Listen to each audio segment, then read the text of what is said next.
മറ്റൊരു അധ്യായത്തിലേക്ക് സ്വാഗതം. പല ആൾക്കാരും സ്വന്തമായിട്ട് ടെസ്റ്റ് ലാബിൽ പോയി നടത്തുന്നൊരു ടെസ്റ്റാണ് തൈറോയ്ഡ് എന്ന ടെസ്റ്റുകൾ. അപ്പോൾ എന്ത് അസ്വസ്ഥതകളുണ്ടെങ്കിലും ആൾക്കാർ സ്വയം പോയി ചെയ്യുന്ന ടെസ്റ്റാണ് തൈറോയ്ഡ്. ഉദാഹരണത്തിന് ക്ഷീണം, മുടി കൊഴിച്ചൽ അല്ലെങ്കിൽ ശരീരവേദനകളൊക്കെ മനസ്സിലാക്കി സ്വന്തമായിട്ട് ചെയ്യുന്നതാണ്. ചില ആൾക്കാരുടെ ഫാമിലിയിൽ മറ്റുള്ള അംഗങ്ങൾക്ക് തൈറോയ്ഡ് പ്രശ്നമുണ്ടാകാം. അപ്പോൾ അതിൻ്റെ ഭാഗമായിട്ടും സ്വന്തമായിട്ട് പോയിട്ട് തൈറോയ്ഡ് ടെസ്റ്റ് ചെയ്യുന്നവരുണ്ട്. അല്ല, ഫുൾ ബോഡി ചെക്കപ്പിൻ്റെ ഭാഗമായിട്ടൊക്കെ തൈറോയ്ഡ് ടെസ്റ്റ് ചെയ്യുന്നവരുണ്ട്. ചില ആൾക്കാർക്ക് കഴുത്തിൽ മുഴയുണ്ടാകാം. അപ്പോൾ ആകെ കൺഫ്യൂഷനാണ്. എന്താണ് തൈറോയ്ഡ്? ബ്ലഡിൽ നോർമലാണ്, മുഴയുണ്ട്, അല്ലെങ്കിൽ മുഴയില്ല, ബ്ലഡിൽ പ്രശ്നമാണെന്നത്. അപ്പോൾ ആകെ കൺഫ്യൂഷനാണ് അല്ലേ? മുഴയുണ്ട് പക്ഷേ ബ്ലഡിൽ നോർമലാണെന്ന് പറയുന്നു, അല്ല ബ്ലഡിൽ പ്രശ്നമുണ്ടെന്ന് പറയുന്നു, പക്ഷേ എനിക്ക് മുഴയില്ല. അപ്പോൾ എന്താണ് തൈറോയ്ഡ്? നമുക്ക് മനസ്സിലാക്കാം. ഡോക്ടർ പി ടോക്സിലേക്ക് വീണ്ടും സ്വാഗതം. തൈറോയ്ഡ് എന്ന് പറയുന്നത് നമുക്ക് എല്ലാവർക്കും സാധാരണ നോർമലി ഉണ്ടാകുന്ന ഒരു ഗ്രന്ഥിയാണ് തൈറോയ്ഡ് എന്ന് പറയുന്നത്. നമ്മുടെ കഴുത്തിൻ്റെ ഈ ഭാഗത്തായിട്ട് വരുന്ന ഒരു ഗ്രന്ഥിയാണ് തൈറോയ്ഡ് എന്ന് പറയുന്നത്. ഏകദേശം ഒരു പൂമ്പാറ്റയുടെ ആകൃതി എന്ന് നമുക്ക് പറയാം. ബട്ടർഫ്ലൈ ഷേപ്ഡ് ഗ്ലാൻഡ് എന്നാണ് പൊതുവേ നമ്മൾ പറയുന്നത്.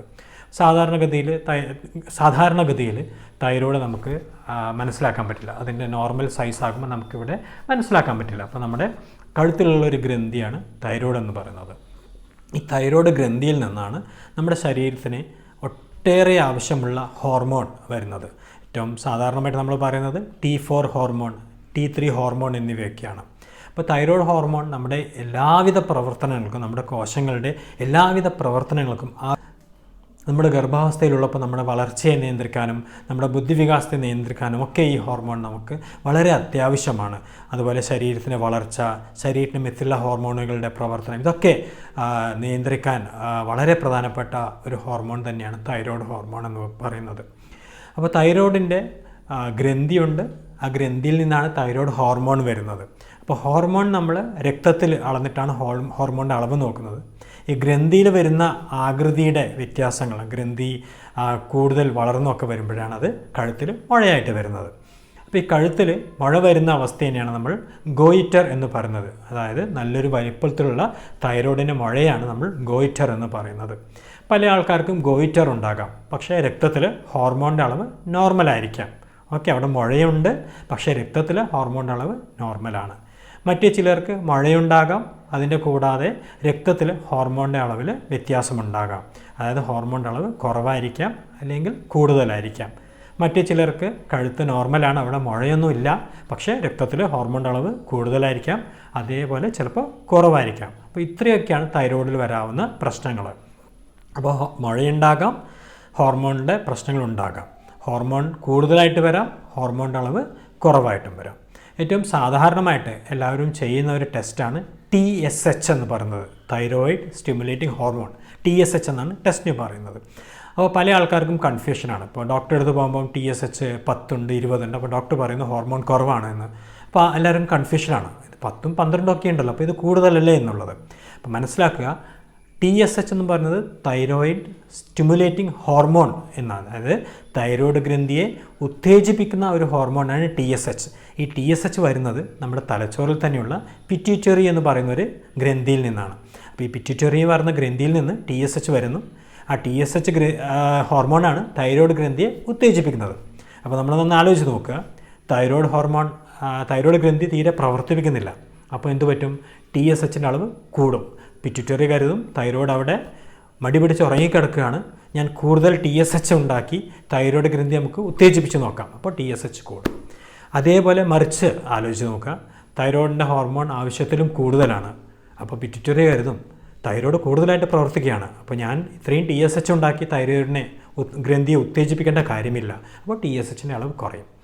അപ്പോൾ ഇൻവേഴ്സ് റിലേഷൻ എന്ന് പറയും. തൈറോയ്ഡ് ഗ്രന്ഥിയിലെ ഹോർമോണിൻ്റെ അളവ് കുറയുമ്പോൾ TSHൻ്റെ അളവ് കൂടുകയും തൈറോയ്ഡ് ഗ്രന്ഥിയിലെ ഹോർമോണിൻ്റെ അളവ് കൂടുമ്പോൾ TSHൻ്റെ അളവ് കുറയുകയും ചെയ്യും. അപ്പോൾ ഇതാണ് TSH കൂടുമ്പോൾ ഹോർമോൺ കുറവാണെന്നും TSH കുറയുമ്പോൾ ഹോർമോൺ കൂടുതലാണ് എന്നും പറയുന്നത്. അപ്പോൾ ഹോർമോൺ കൂടാം, ഹോർമോൺ കുറയാം, മുഴ ഉണ്ടാകാം, മുഴ ഇല്ലാതാകാം. മുഴ ഉണ്ടെങ്കിൽ പലപ്പോഴും ഡോക്ടർ പറയുന്ന ടെസ്റ്റാണ് FNAC. ആ മുഴയിൽ നിന്ന് കുത്തിയെടുത്ത് പരിശോധിക്കാൻ പറയുന്ന ടെസ്റ്റാണ്. അത് അൾട്രാസൗണ്ട് ചെയ്യും. അൾട്രാസൗണ്ടിൽ ആ മുഴയുടെ ആകൃതികളൊക്കെ നോക്കി അൾട്രാസൗണ്ടിൽ ചില സ്കോറിംഗ് സിസ്റ്റം ഒക്കെ ഉണ്ട്. അപ്പോൾ അതിൽ ആ റേഡിയോളജി, ആ സ്കാൻ ചെയ്യുന്ന റേഡിയോളജിസ്റ്റ് ഡോക്ടർ പറയും മുഴയ്ക്ക് അല്പം പ്രശ്നമുള്ളതായിട്ട് ഒരു സംശയമുണ്ട്. അപ്പോൾ അങ്ങനെയൊക്കെയുള്ള മുഴകളാണെങ്കിൽ തീർച്ചയായിട്ടും നമ്മളൊരു കുത്തിയെടുത്തുള്ള പരിശോധന അല്ലെങ്കിൽ FNAC, fine needle aspiration cytology എന്ന് പറയും. ആ ടെസ്റ്റ് നമ്മൾ ചെയ്യാൻ പറയും. ആ ടെസ്റ്റ് ചെയ്യുമ്പോൾ ആ മുഴയിൽ എന്തെങ്കിലും, അതായത് ക്യാൻസർ ആകാൻ സാധ്യതയുണ്ടോ ഇല്ലയോ എന്നുള്ളത് നമുക്കത് മനസ്സിലാകും. അപ്പോൾ ക്യാൻസർ ആകാൻ സാധ്യതയുള്ള മുഴകളാണെങ്കിൽ തീർച്ചയായും അതിൻ്റെ അടുത്ത ഘട്ടം പരിശോധനകളും ഓപ്പറേഷനും ഒക്കെയാണ് പൊതുവെ ചികിത്സയായിട്ട് പറയുന്നത്. വീണ്ടും വരാവുന്ന സംശയമാണ് മുഴ ഓപ്പറേഷൻ ചെയ്യേണ്ടതുണ്ടോ എന്നുള്ളത്.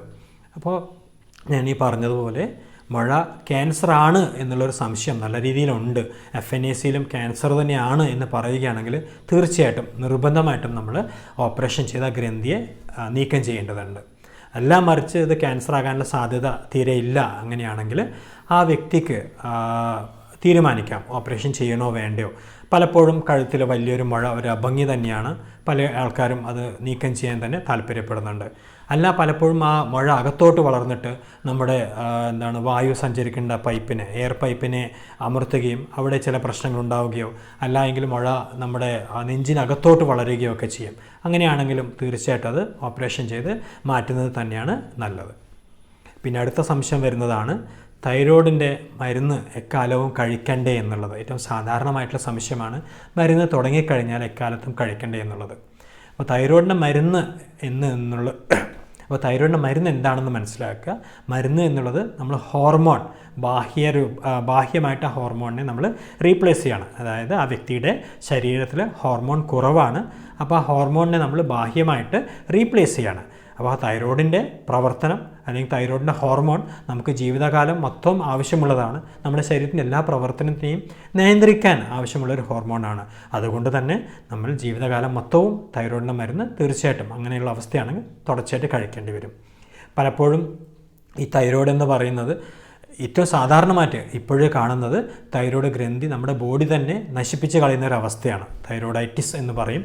അതായത് നമ്മുടെ ശരീരം തന്നെ ആ ഗ്രന്ഥിയെ തകരാറാക്കുകയാണ് ചെയ്യുന്നത്. അപ്പോൾ ഇത് പലപ്പോഴും പാരമ്പര്യമായിട്ട് കാണാറുമുണ്ട്.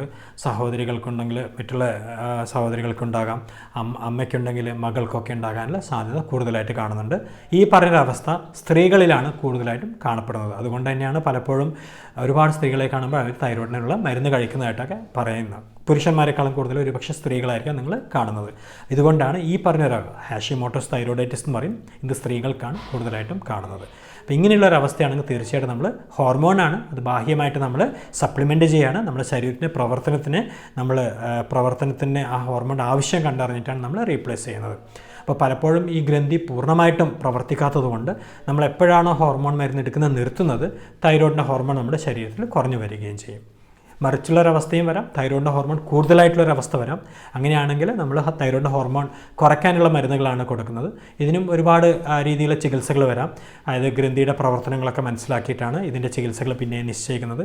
ചില ആൾക്കാർക്ക് മരുന്നിൽ നല്ല റിസൾട്ട് വരാം, ചില ആൾക്കാർക്ക് നല്ല റിസൾട്ട് കിട്ടിയെന്ന് വരില്ല. അപ്പോൾ അങ്ങനെയാണെങ്കിൽ റേഡിയേഷൻ സ്കാനൊക്കെ ചെയ്തിട്ട് ഗ്രന്ഥിയുടെ പ്രവർത്തനം മനസ്സിലാക്കുന്നു. അത് ചിലപ്പോൾ ഓപ്പറേഷൻ ചെയ്തിട്ട് നമുക്ക് ആ മുഴ നീക്കം ചെയ്യാം, അല്ലെങ്കിൽ നമുക്ക് റേഡിയേഷൻ വെച്ചിട്ട് നമുക്ക് ആ ഗ്രന്ഥിയെ കരിച്ച് കളയാം. ഇങ്ങനെ ഒരുപാട് ചികിത്സകളുണ്ട്. അപ്പോൾ ഈ വീഡിയോയുടെ പ്രധാനപ്പെട്ട ഉദ്ദേശം എന്ന് പറയുന്നത് തൈറോയ്ഡ് എന്താണ് എന്ന് പറഞ്ഞ് മനസ്സിലാക്കുക എന്നുള്ളതാണ്. അത് മനസ്സിലായെന്ന് കരുതുന്നു. തൈറോയ്ഡ് നമ്മുടെ എല്ലാം ശരീരത്തിലുള്ള സാധാരണമായിട്ട് പൊതുവെ നോർമലായിട്ടുള്ളൊരു ഗ്രന്ഥിയാണ്, നമ്മുടെ കഴുത്തിലുള്ള ഒരു ഗ്രന്ഥിയാണ്, ഒരു പൂമ്പാറ്റയുടെ ആകൃതി എന്ന് നമുക്ക് വേണമെങ്കിൽ പറയാം. അതിൽ നിന്ന് വരുന്ന ഹോർമോൺ നമ്മുടെ ശരീരത്തിൻ്റെ എല്ലാ പ്രവർത്തനങ്ങൾക്കും ആവശ്യമായിട്ടുള്ളൊരു ഹോർമോണാണ്. ഈ ഹോർമോണിൻ്റെ അളവിൽ കൂടുതലാകാം, കുറവാകാം. ഹോർമോണിൻ്റെ അളവ് കൂടുന്ന അവസ്ഥയെ നമ്മൾ ഹൈപ്പർ തൈറോയിഡിസം എന്നും ഹോർമോണിൻ്റെ അളവ് കുറയുന്ന അവസ്ഥയെ നമ്മൾ ഹൈപ്പോ തൈറോയിഡിസം എന്നും പറയുന്നു. ഈ ഗ്രന്ഥിയെ നിയന്ത്രിക്കുന്ന നമ്മുടെ തലച്ചോറിലുള്ള പിറ്റ്യൂട്ടറി പറയുന്ന ഒരു ഗ്രന്ഥിയാണ്. പിറ്റ്യൂട്ടറിയിൽ നിന്നാണ് TSH ഉണ്ടാകുന്നത്. TSH ആണ് ഈ ഗ്രന്ഥിയെ നിയന്ത്രിക്കുന്നത്. അപ്പോൾ ഗ്രന്ഥിയുടെ പ്രവർത്തനം കുറയുമ്പോൾ TSHൻ്റെ കോൺസെൻട്രേഷൻ, രക്തത്തിൻ്റെ അളവ് കൂടുകയും ഗ്രന്ഥിയുടെ പ്രവർത്തനം കൂടുമ്പോൾ TSHൻ്റെ അളവ് കുറയുകയും ചെയ്യും. അപ്പോൾ ഇങ്ങനെയാണ് നമ്മൾ ഹോർമോൺ കൂടുതലാണോ കുറവാണോ എന്നൊക്കെ മനസ്സിലാക്കുന്നത്. അപ്പോൾ ചെറിയൊരു അറിവ് നിങ്ങൾക്ക് ഈ വീഡിയോയിലൂടെ ലഭിച്ചു എന്ന് കരുതുന്നു. ചെറിയ കൺഫ്യൂഷനുകളൊക്കെ ഉണ്ടെങ്കിൽ അത് മാറ്റാൻ ഈ വീഡിയോ ഉപകാരപ്പെടുമെന്ന് കരുതുന്നു. കൂടുതലായിട്ട് സംശയമുണ്ടെങ്കിൽ തീർച്ചയായിട്ടും കമൻറ്റ് ബോക്സിൽ ചോദിക്കുക. കമൻറ്റ് ബോക്സിലൂടെയോ അല്ലെങ്കിൽ മറ്റൊരു വീഡിയോയിലൂടെയോ നമുക്ക് ഈ സംശയം തീർക്കാം. എല്ലാവർക്കും PP ടോക്സിൻ്റെ ഗുഡ് ബൈ.